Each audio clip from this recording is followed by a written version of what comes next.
সম্মানিত ভাইয়েরা, আমি যখন হাজির সম্মেলনে আসি, আমার এই হাতে গড়া একটা ছাত্র আমার কাছে দীর্ঘ 1 মাস কোরআন শরীফের শিক্ষা নিয়েছিল। আল্লাহর মেহেরবানি, সে ছিল জেনারেল শিক্ষিত, ছিল MSc পাস, মাস্টার্স পাস। আমাদের হাজির সম্মেলনের সেক্রেটারির একমাত্র ছোট্ট ছেলে, আর 3টা ছেলে এসে এলো, ছোট কনিষ্ঠ ছেলে, নাম রবিউল ইসলাম।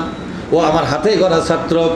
আমি আসার সময় বলল, হুজুর আপনি হাজির সম্মেলনে যাচ্ছেন, আপনার হাতে একটু দোয়ার আবেদন করতেছি। আজকে রাতের বেলা রওনা দিবে উমরা করার জন্য, আপনাদের কাছে দোয়ার আবেদন করেছে, আমরা দোয়া করব না? আল্লাহর মেহেরবানি আমরা খুশি হয়েছি ছেলেটির জন্য।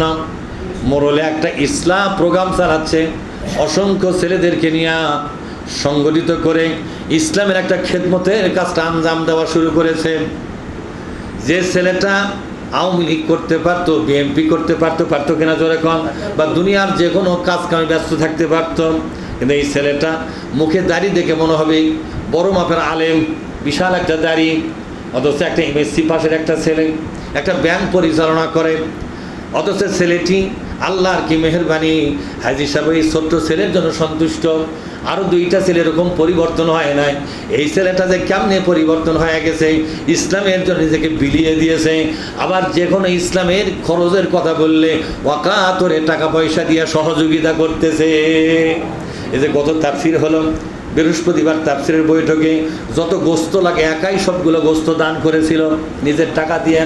এইভাবে যেখানে ইসলামের খেদমত দরকার হয় সে খেদমত করতেছে, ইসলামের জন্য নিজেকে পেশ করেছে, ইসলামের জন্য নিজেকে ব্যবহার করতেছে। মক্কায় যাবে, কাবা জিয়ারত করবে, আমার সাথে সকাল বিকাল সবসময় কন্ট্যাক্ট হয়, দেখা হয়, সাক্ষাৎ হয়, গল্প হয়, ইসলামের বিভিন্ন বিষয় নিয়ে আলোচনা হয়, যেহেতু আমারই ছাত্র। এরপরও আমি তাকে প্রাণ খুলে দোয়া করি, আল্লাহর কাছে এই কামনা করি জলিল ভাইয়ের এই ছোট্ট ছেলের মাধ্যমে মোরলের বুকে যেন ইসলামের জাগরণ তৈরি হয়। ঠিক না? আপনারা দোয়া করেন এই জাগরণ শুধু মোরল নয়, মোরলকে ছাপিয়ে এই জাগরণ যেন গোটা উপজেলা, গোটা জেলার মধ্যে একটা প্রভাব বিস্তার করতে পারে, এই দোয়া করি। এবং পাশাপাশি এই দোয়া করি আপনাদের সন্তান যারা আছে, যাদের সন্তান আছে, ছেলেগুলোকে ইসলামের কাজে লাগাইয়া দেন, আপনার কল্যাণ হবে। কারণ হলো কোরআন শরীফের মধ্যে আছে, রব্বানা হাব লানা মিন আজওয়াজিনা আজওয়াজিনা ওয়া যুররিয়াতিনা কুররাতা আয়ুন ওয়াজআলনা লিল মুত্তাকিনা ইমামা।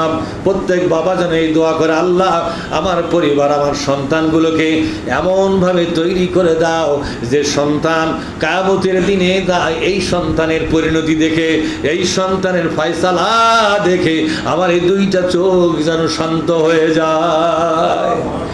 এর মারিফাতি অর্থ কি বলেন তো? এর মারিফাতি অর্থ হলো আমার সন্তান যদি জান্নাতে যায়, বাবা হয়ে আমার চোখটা শীতল হয়ে যাবে। যাবে কিনা জোরে কন?